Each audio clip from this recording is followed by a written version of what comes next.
Um, so we will get right down to it. Thanks so much for having me. A couple of ways you can find me on social media. On Twitter, I'm at Angela. And then on LinkedIn, when you have a generic name like Angela Johnson, I just put Angela Johnson Scrum Trainer and I should pop right up. So, just a little bit about that background. I kind of fell into information technology and I did work in database administration, software development before becoming a project manager. These days, I consider myself a recovered project manager because it's been over a decade since I've worked that way.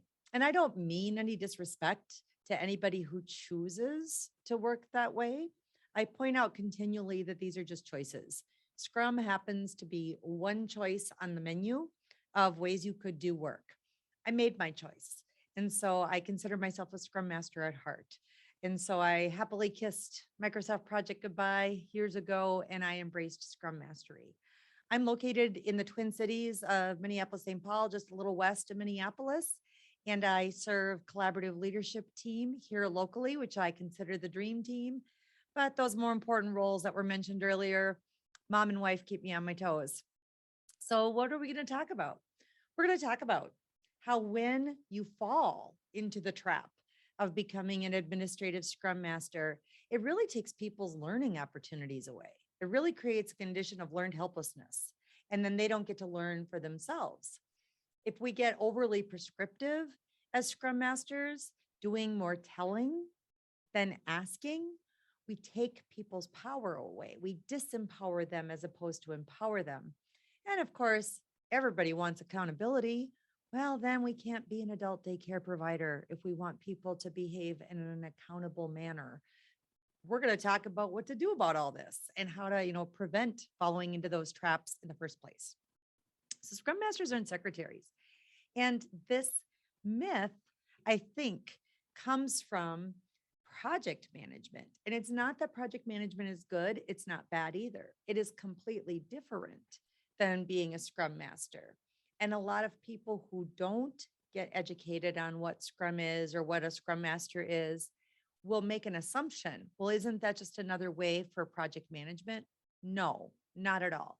And when I was a project manager, I got bogged down in a lot of the administrative work. I happily kissed that goodbye and became a Scrum Master. I consider myself a people geek. So I liked the people part of what I was doing as a project manager, getting people together for conversations, helping people work through those. I did not enjoy the administrative part of that job. So not every project manager will automatically become a Scrum Master. So organizations that fall into that trap do a disservice to everybody, especially the person that they're saying, you must be the Scrum Master. How about asking? How about asking the people formerly known as project manager, are you interested in being a Scrum Master? Or would you prefer to use your talents and abilities elsewhere in the organization or in the Scrum team? So there is no one-for-one correlation between project management roles and Scrum roles. Scrum Masters need an amazing amount of people skills, but they need to be willing to let go of any sort of administrative function if that's what they've done in the past. So one of the references I'd like to share with all of you that I found years ago and still use to this day in my teaching and in my coaching is Jay Cross's Informal Learning. And one of the things that Cross points out is that so few organizations pay any thought or attention to the process of learning. You can drop into the chat if you'd like, whether you went to high school, trade school, a university, any kind of schooling that you went to. And what I'd be really interested in knowing is if in any of those academic settings, it was appropriate for somebody else to do all your homework. Perfectly okay, right? For somebody else to go do all the research and put together the paper and turn it in for you. Some people are probably going, well, hell no, I would never have been allowed to graduate. I would have never made it through. I would have never learned anything. Okay, then why do we get into the world of work and say, you know, I'm done learning. Yep, I'm not going to learn a single thing. Oh, somebody else is going to go do all that research. And then you just hand me something that I can read over and maybe understand because the written word is, oh, so crystal clear all the time, right? It just doesn't make any sense.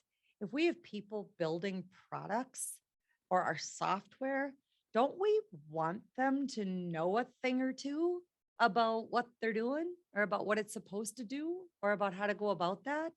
So, no role is prescribed in the Scrum framework that writes for everyone. We expect people to do for themselves. And Cross points out that learning is born from the interaction. That's what we need Scrum Masters to do, is to promote those interactions. I always say it's the really advanced technique called talking to each other. We're going to find out for ourselves. We're going to do the knowledge acquisition for ourselves about the work that we're going to do. We aren't going to put in a lot of lost in translation or back and forth or leave the written word up to interpretation.